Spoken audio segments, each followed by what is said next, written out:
लाए। अल्लाह करीम सबकी हाज़िरी को अपनी बारगाह में कबूल फरमाए और हम सबको साहिब मज़ार के फ़यूज़ व बरक़ात से मालामाल फरमाए।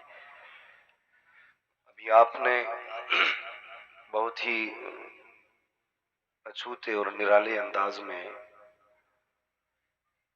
रामपुर की शान भाई ताहिर रज़ा साहिब क़िबला से नातो मनक़बत के मुबारक अशार सुने।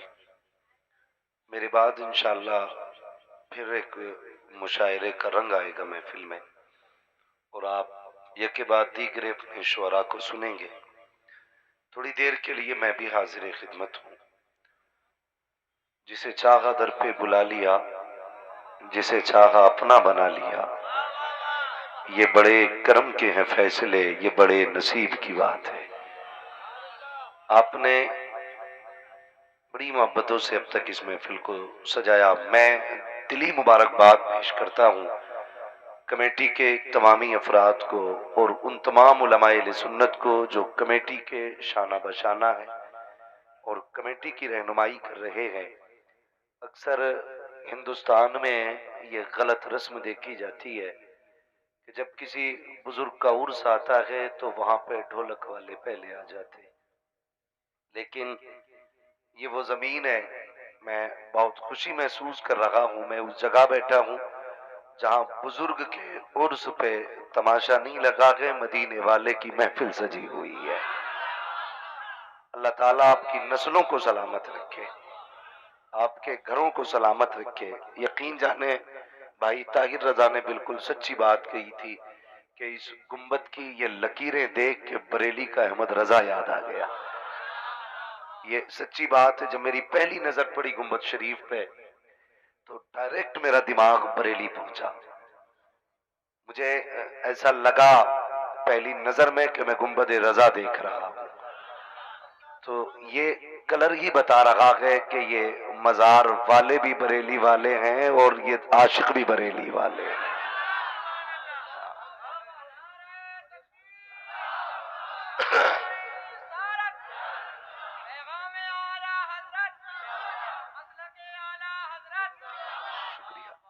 और याद रखिएगा, इधर भी खान है और उधर भी खान है। वली होने के लिए सैयद होना शर्त नहीं है, वली होने के लिए मुस्तफा का गुलाम होना शर्त है। ये ख्याल करें। और पूरा मजमा जहां तक मैं जान रहा हूं ये आशिकों का मजमा है, दीवानों का मजमा है। लगता है इसमें कुछ कच्चा भात भी बैठा है, मगर मसला उससे नहीं है। कितना भी कच्चा आके बैठ जाए इंशाअल्लाह पक्के ही बाहर जाएगा। अगर किसी का खर्च लगता हो सुभान अल्लाह कहने में तो कतई ना कहे। अगर लगता है कि इसका बिल ज्यादा आएगा तो मुंह बंद रखे, और अगर ये लगता है कि जितना सुभान अल्लाह कहेंगे उतना ही नेकियों में इजाफा होगा तो फिर बीच बीच में बोलते भी रहिएगा। हाँ, पीछे वाले लोगों को लंगर खिलाया कि खिलाएंगे, नहीं तो कुछ लोगों को पहले ही खिला देते। किधर गए भाई हमारी कमेटी के लोग हैं कमेटी वाले? हाँ माशाल्लाह। अच्छा उधर बैठे, अल्लाह सलामत रखे जो जो लेके आए थे। अच्छा हाँ भाई, ये मैं आपसे ही कह रहा था कि जो लोग नहीं बोल पा रहे हैं ना, मुझे लगता है इन्हें भूख ज्यादा लगी है। थोड़ा थोड़ा लंगर पहले दे दिया जाता। और भाई मजमे वालों तुमसे भी गुजारिश है, थोड़ा सा घर से भी खा के आया करो ताकि सुभान अल्लाह कहने का सहारा बना रहा करे। जो अपने घर से भी खा के आया है और ये सोच के खा के आया है कि ये भी तुम्हारा है वो भी तुम्हारा है, जिसका ये अकीदा है खाते हैं तेरे दर का, पीते हैं तेरे दर का, पानी है तेरा पानी, दाना है तेरा, सिर्फ वही बोले जरा सुभान अल्लाह। हाँ माशाल्लाह, अल्लाह सलामत रखे। तो मैं दिली मुबारकबाद पेश करता हूँ अरकान कमेटी को, अल्लाह आपको सलामत रखे। यकीन करें बड़ा दिल दुखता है जब कहीं किसी वली के मजार पे ढोलक बजती देखते हैं। तकलीफ होती है। ऐसे लोगों ने मजार वालों को समझा ही नहीं है। दो बातें होती हैं, या तो मजार वाला गलत था या फिर बाद वाले गलत है। भाई परवाह नहीं है, बात शरीयत बयान करनी है, और शरीयत ना मेरे बाप की है ना आला हजरत के बाप की है, शरीयत रसूल पाक की है। सीधी बात है। अगर किसी मजार पे ढोलक बजती है तो ख्याल आता या तो मजार वाला गलत था या ये बाद वाले गलत है। क्यों? उसकी भी वजह सुन ले, नाराज ना होना, नाराज ना होना। अगर आप ये कहें हमारे हजरत ढोलक बजाते थे तो फिर मजार वाले ही गलत था, और अगर कहो नहीं जी हम बजवाते हैं तो फिर आप गलत हैं।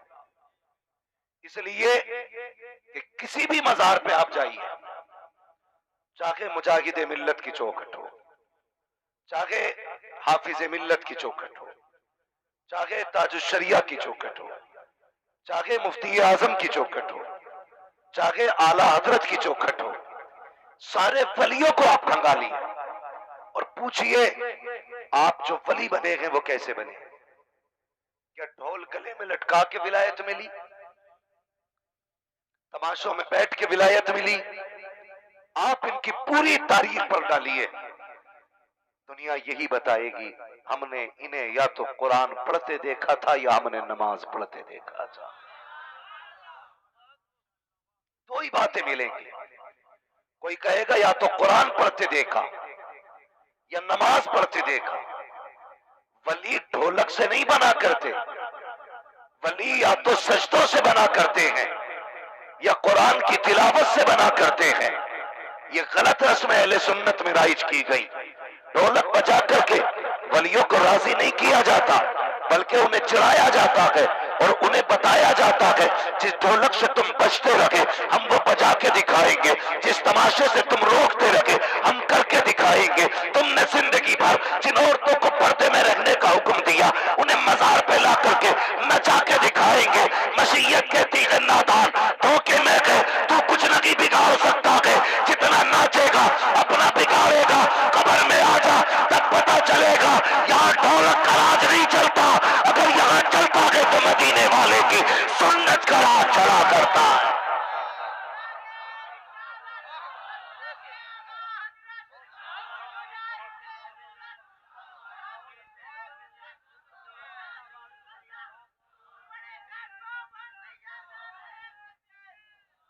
और सुनो, ये अल्लाह वालों की करामतें होती हैं। चलो शहरे बरेली चलो, कसम खुदा की वो मेरा राजा जो सैयद को खुशबू से पहचान लेता था, वो राजा जो खुशबू से बता देता था तुम में कोई आले रसूल है। चल, उसकी नाक इतनी तेज थी कि सैयदों को खुशबू से पहचान ले। अब दो बातें कहता हूं, या तो वो खुशबू से पहचानेगा जिसने पहले खुशबू सूंघी होगी, यार मैं तब बताऊंगा ना ये गुलाब की खुशबू है, ये चंपा की खुशबू है, ये चमेली की खुशबू है, ये किसी और की खुशबू है, ये यासमन की खुशबू है, ये सर्वो समन की खुशबू है। कब बताऊंगा? जब मुझे गुलाब का पता होगा, जब चमेली का पता होगा, जब चंपा का पता होगा, जब यासमन का पता होगा। इमाम अहमद रजा ने जब ये कहा था तुम में कोई आले नबी है, उसके अंदर से मुस्तफा की खुशबू आ रही है। बता अहमद रजा तुझे कैसे पता चला कि ये खुशबू मुस्तफा की है? तो आवाज आती है, मुझसे पूछता है। हकीकत तो ये है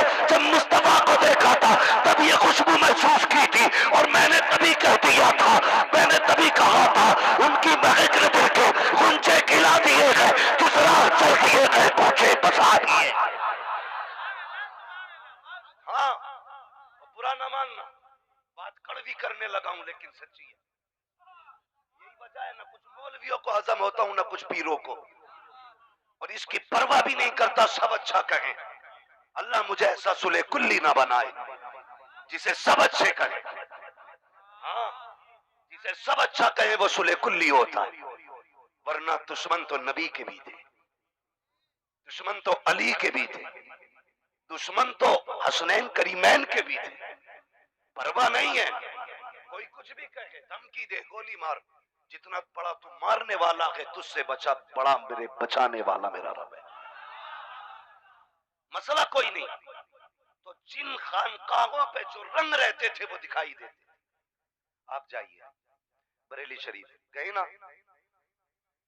हाजिरी हुई आला हज़रत के मज़ार शरीफ पे, हुई है ना हाजिरी? निकलने के बाद घंटों तक बदन से आला हजरत के मजार की खुशबू नहीं जाती है, अलग ही खुशबू है। हमने ये तमाशे बना दिए, खेल तमाशे, और उसमें जो बदतमीजियां होती है मेरी कौम, मैं सिर्फ समझाने आया हूं, गोली चला के मनवाने नहीं, सिर्फ समझाने आया हूं। हालात क्या है मेरे मुल्क के, ये सब देख रहे हैं। बेटियां मुर्तद हो रही हैं, जो बची हैं वो बाप की दहलीज पे रो रही हैं। हाथ पीले करने के लिए बाप के पास पैसा नहीं है, लेकिन मिंबर बना करके उस पे जब एक तरफ नाचने वाला और नाचने वाली होती है, मेरी कौम का जवान गड्डियां लेके उठता है और पानी की तरह पैसे को बहाया करता है। मेरी कौम के जवान जरा दिल पे हाथ रख के बता, ये पैसा कितनी मेहनत से कमाया जाता है। कभी मुंबई गए हो इस पैसे को कमाने के लिए, कभी दिल्ली गए हो पैसा कमाने के लिए, कभी सऊदिया गए हो पैसा कमाने के लिए, कभी दुबई और कुवैत गए हो पैसा कमाने के लिए, तब जाकर के ये पैसा हासिल हुआ है। शरीयत की नजर में तेरे पैसे की अहमियत क्या है? मुस्तफा फरमाते हैं, अगर मोमिन की हलाल कमाई का पैसा, मेहनत का कमाया हुआ पैसा अगर कब्र में गिर जाए, तख्ते लगा दिए जाए, पूछो इन उलमा से, बाप ने चेहरा नहीं देखा है तो उसके लिए तख्ता नहीं हटाया जाएगा, माँ ने बेटे को नहीं देखा तख्ता नहीं हटाया जाएगा, भाई ने बहन को नहीं देखा तख्ता नहीं हटाया जाएगा।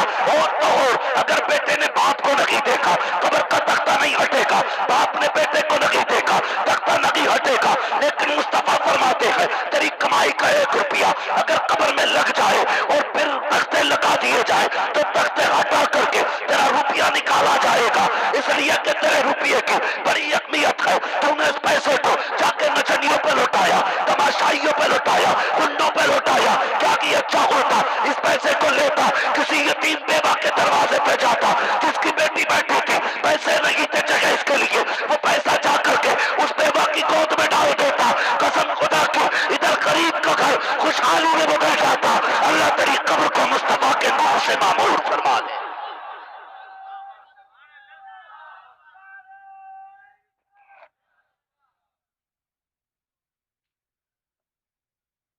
मेरे जवान, पैसा संभाल के रख, पैसा संभाल के रख, वहां लगा जहां लग जाए तो कब्र तक असर हो, वहां लगा जहां लगे तो हश्र तक उसका रंग दिखाई दे।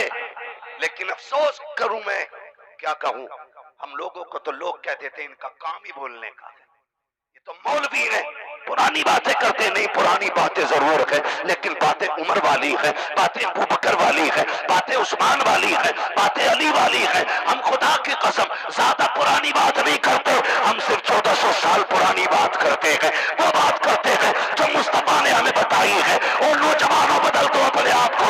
डॉक्टर इकबाल ने कहा था, न समझोगे तुम मिट जाओगे, एक हिंदी मुसलमानों तुम्हारी दास्तां तक भी न होगी। दास्तानों में अगर तुम मुस्तफा के हो गए तो याद रखना कि मोहम्मद से वफा, तूने तो हम तेरे हैं, ये जहां चीज है क्या रोहो कलम तेरे। इसलिए मैं दिली मुबारकबाद पेश करता हूं अरकान कमेटी को।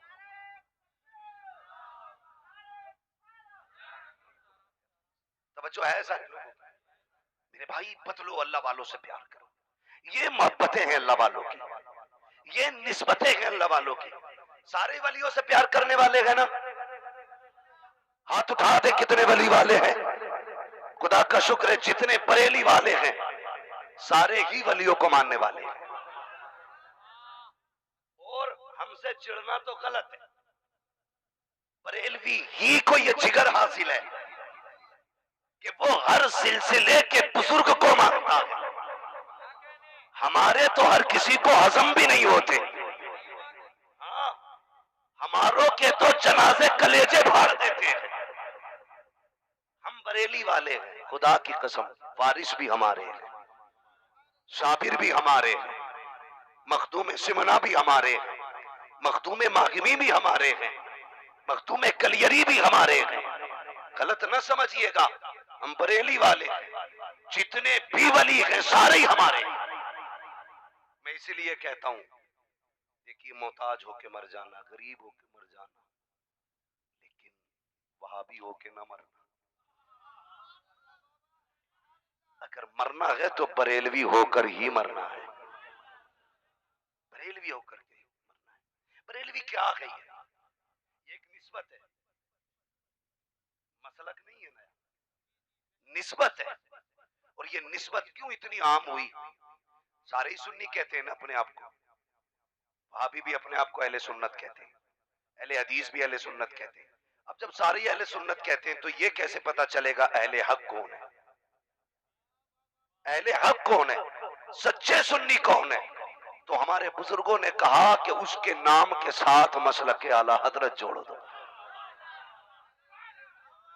जब मसलक आला हजरत जुड़ जाएगा, अहले हदीस भी हट जाएगा, वाबी भी, देवबंदी भी, चुप्पाई भी, चकड़ाल भी, बाबाई, मतलब सही अकीदा उन्हीं का होगा जो बरेली के अहमद रजा वाले हो।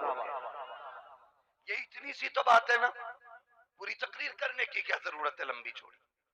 हमारी पहचान इस दौर में इमाम अहमद रजा खान है, इमाम अहमद रजा खान है। वो एक को बकवास करते मौलवी निकला है, नया छछूंदर आया है, बदबू फैल रही है, होशियार रहना, शैतान कई भेष बदल के आता है। लेकिन याद रखिए हम बरेली वाले हैं, हमको तो हर लिबास में आते हो तुम नजर, धोखा वो खाए जो तुम्हें पहचानता ना हो। हम माइक रंग ना बदले यार, पीर और मौलवी बदल रहे ठीक है, माइक जरा ठीक रख।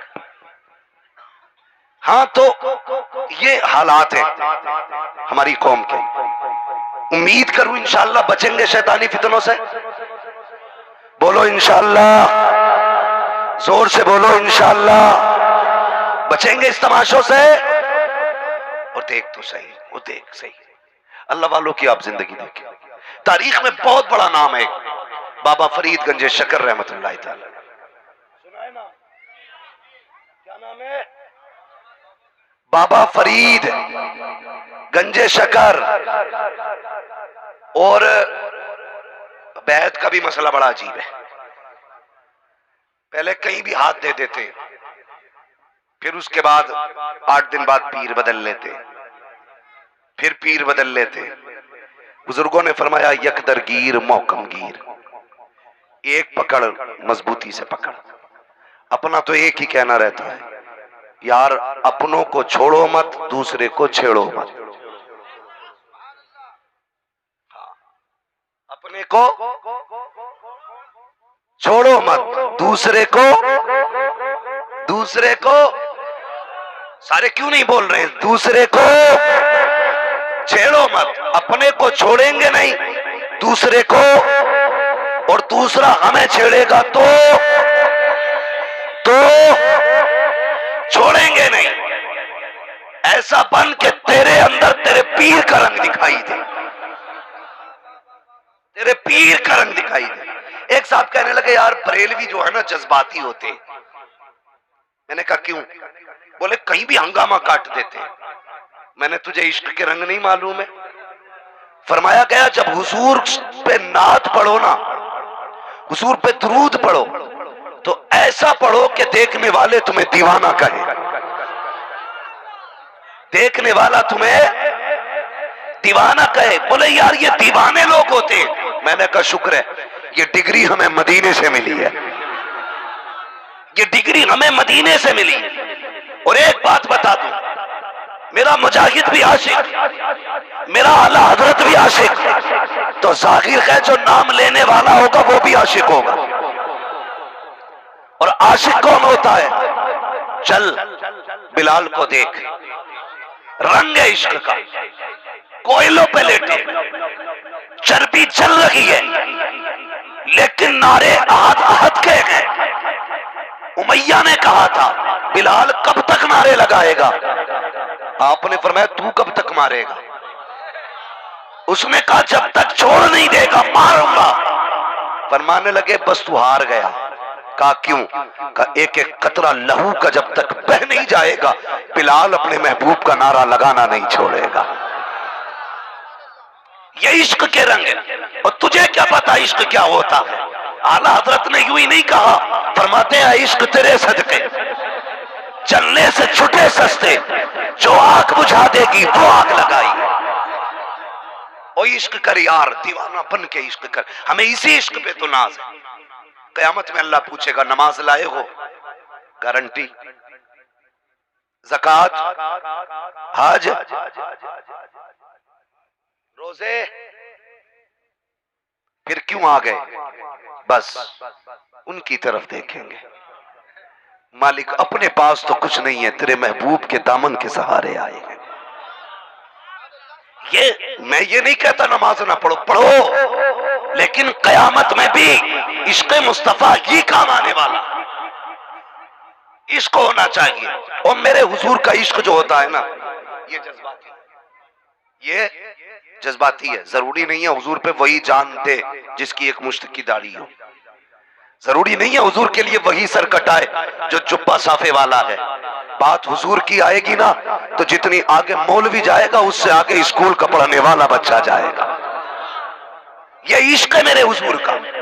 यही आके दुनिया थक जाती है, मगर जानते हो बिलाल ने कोयलों पे बदन रखा, चले आग से हुजूर ने कितना पसंद किया। एक दिन गुजर के जा रहे हैं, निगाह पड़ गई बिलाल के जिस्म को जलाया जा रहा है, कोड़े मारे जा रहे हैं। अल्लाह अकबर। किसी ने कहा था बिलाल तो उनके इश्क में पिट रहा है, क्या एक बार भी तेरी खैरियत के लिए वो आए कि नहीं? और जब वो नहीं आए हैं तो बता फिर उनसे कैसा प्यार करता है, क्यों उनके नाम पे इतनी मार खा रहा है? तो बड़ा तारीख साथ जवाब दिया था बिलाल ने, कहा था लोगों जब औरतें बाजार जाती हैं या मर्द जाते हैं बर्तन खरीदने के लिए तो मिट्टी के बर्तन को पहले बजा के देखा जाता है, कच्चा है कि पक्का है। अगर पक्का होता है तो खरीदा जाता है, कच्चा होता है तो छोड़ दिया जाता है। का ये भी तो हो सकता है मेरा महबूब मुझे बजा के देख रहा है, बिलाल कच्चा तो नहीं है, बिलाल कच्चा तो नहीं है। का बिलाल अभी इम्तिहान से गुजर रहा है। अल्लाह अकबर। फिर वो दिन भी आया,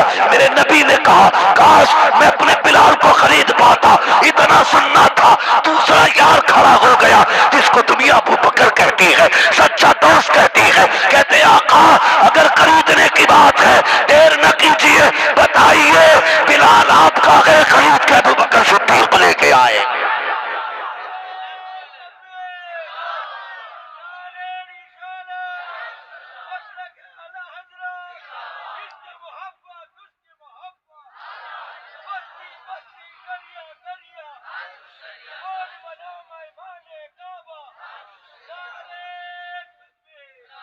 लोग कहते हैं नौजवानों कि हुजूर हमने नहीं देखे, बड़ा इश्क करते हैं, हमने हुजूर देखे नहीं। मैं कहता हूँ, मैं सच्ची बात कहता हूँ, कभी उनके लिए एक पत्थर खा के देख, कभी उनके लिए दो गालियां सुन के देखो, रो कभी उनके लिए।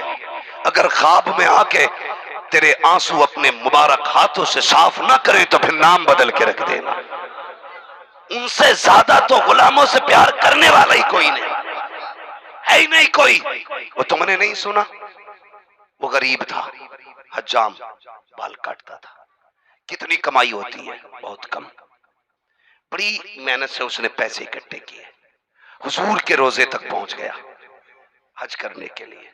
पलट के आया ना तो आंखें बंद ही रखता था, खोलता ही नहीं था। किसी ने कहा हाजी साहब हमेशा आंखें बंद क्यों रखते हो?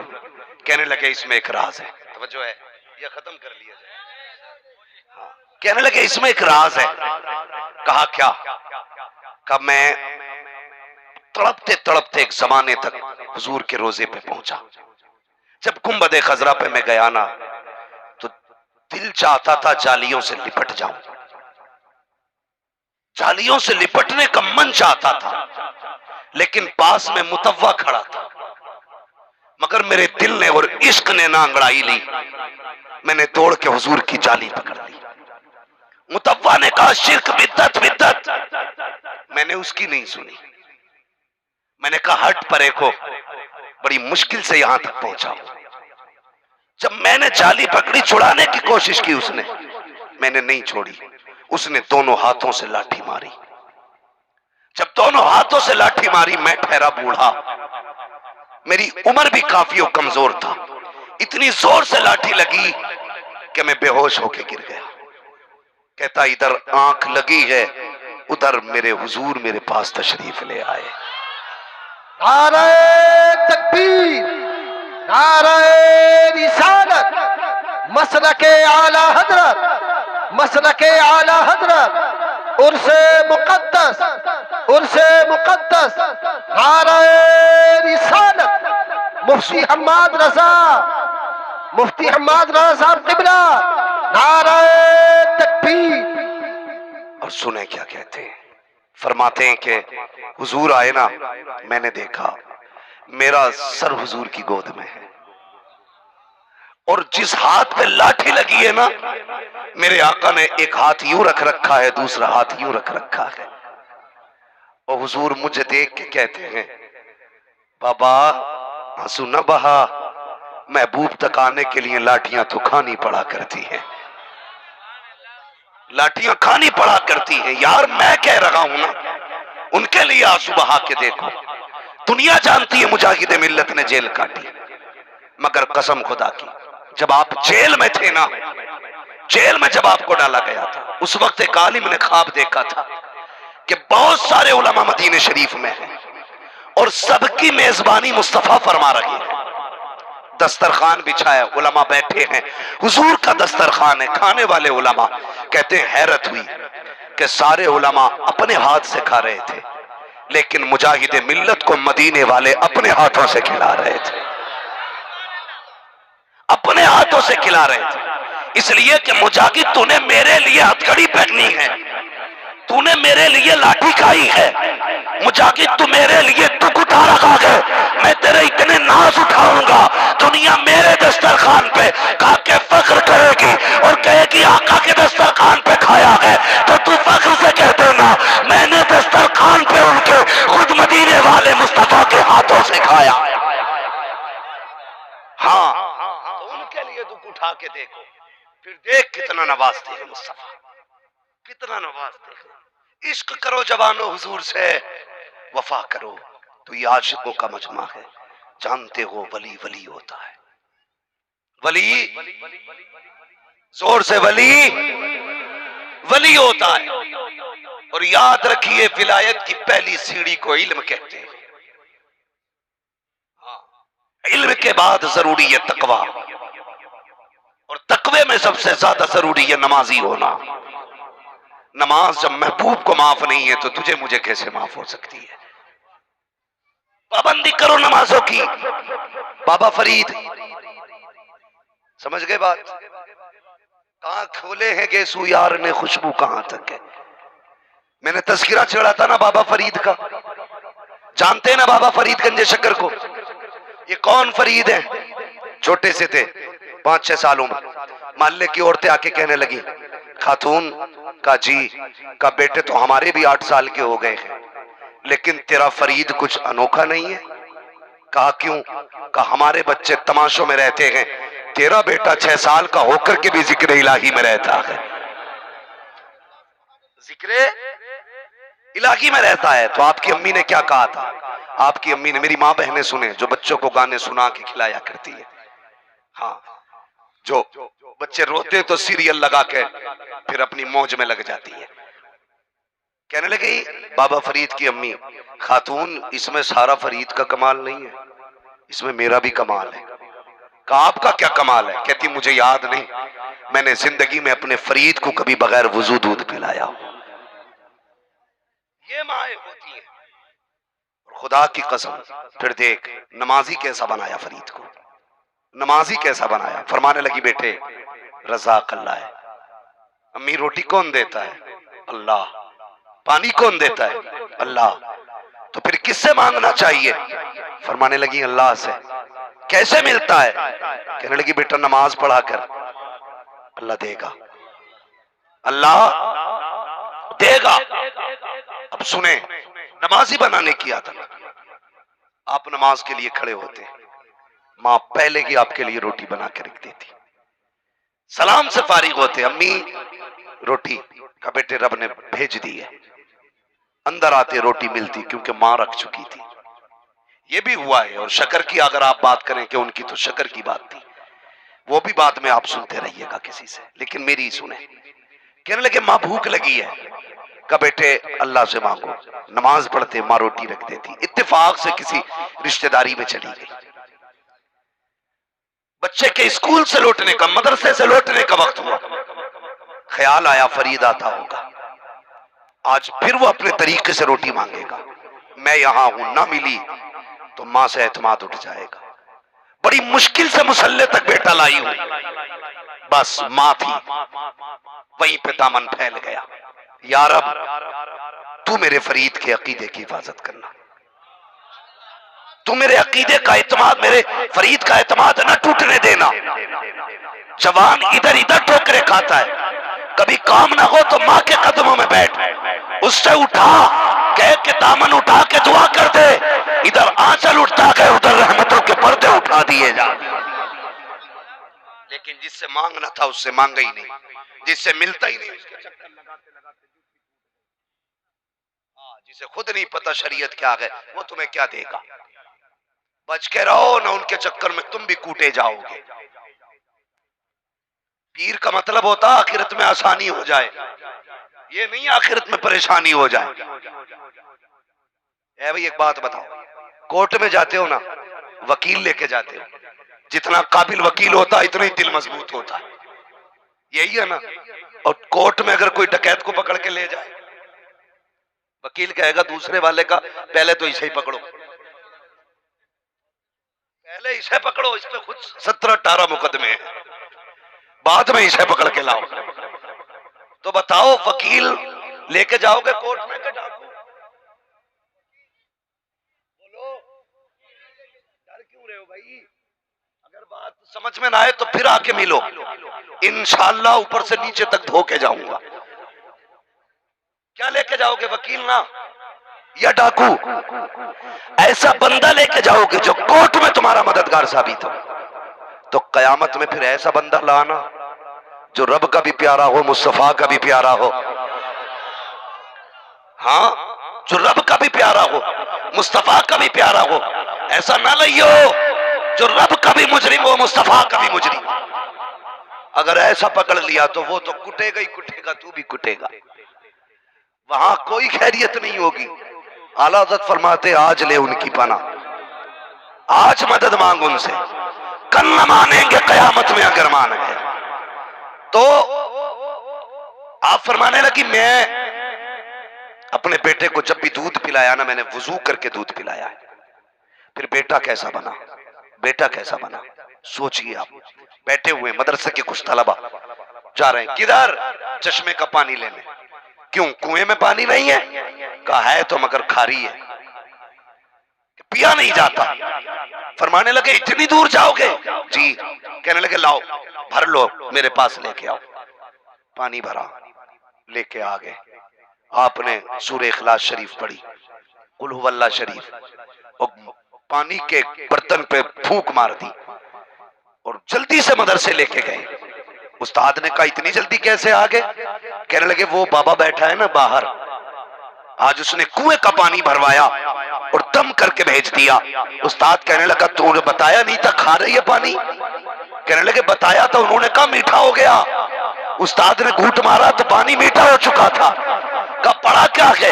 कहा कुल हुवल्लाह शरीफ। कहा बस इतना सा काम, आओ सारे बर्तन भर लो। पूरे मदरसे के सारे बर्तन भर लिए गए, लोटा मटका घड़ा सब भर के रखा। उस्ताद सुबह रात से सुबह तक कुल हुवल्लाह पढ़ के फूंकते रहे। मटका तो क्या एक घूंट भी मीठा ना हो सका। सुबह उठ के दौड़े, कहा बाबा बता तो सही जो तूने पढ़ा है, क्योंकि मैंने पढ़ा है। तूने 3 बार पढ़ा, मैंने सारी रात पढ़ा, जबान सूख गई लेकिन एक घूंट भी मीठा ना हुआ। मुस्कुरा के कहा था नादान जो तूने पढ़ा वो भी कुरान है, जो मैंने पढ़ा वो भी कुरान है, लेकिन याद रख पानी मीठा करने के लिए जबान भी बाबा फरीद वाली होनी चाहिए।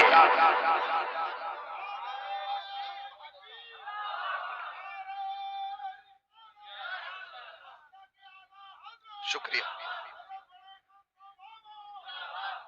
हाँ, ये अल्लाह वाले होते हैं, जोर से ये, अभी नहीं बोले आप, ये जो नहीं मानता वो उठ के चला जाए, ना इन्हें उसकी जरूरत है ना हमें उसकी जरूरत है। हाँ, बहुत गौर से सुने, ये बाबा फरीद है। आपका एक मुरीद था, बड़ा गरीब था।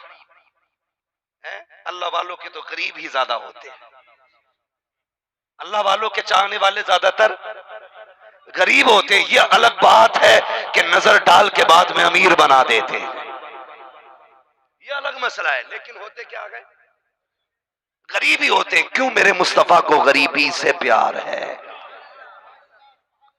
अगर कोई बंदा गरीब है तो दिल थोड़ा ना करना।